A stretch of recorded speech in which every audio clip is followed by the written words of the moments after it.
बार एक राज्य में अकाल पड़ गया। लोग भूख के कारण मरने लगे। उस राज्य के राजा ने घोषणा करवा दी कि राज्य के सभी बच्चों को एक एक रोटी दी जाएगी। अगले ही दिन राज्य के सभी बच्चे राजा के महल के पास इकट्ठे हो गए। वहाँ पर कुछ रोटी छोटी थी तो कुछ रोटी बड़ी थी।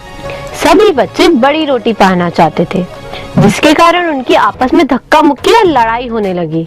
राजा ने देखा कि एक छोटी सी लड़की चुपचाप खड़ी थी। अंत में एक सबसे छोटी रोटी बची। उस लड़की ने उसे खुशी खुशी लिया और घर चली गई। दूसरे दिन भी ऐसा ही हुआ। जब रोटी बांटी जा रही थी तो तब भी उस लड़की को सबसे छोटी रोटी ही मिली। उसने खुशी खुशी रोटी ली और घर चली गई। घर जाकर जब वह रोटी खाने लगी तो उसमें से एक सोने का सिक्का निकला।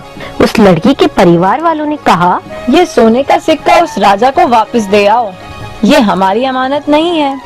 वो लड़की दौड़कर राजा के महल पहुंची और राजा से कहा, मेरी रोटी में से ये सोने का सिक्का निकला है। रोटी बनाते वक्त गलती से आटे में गिर गया होगा, आप इसे वापस रख लीजिए।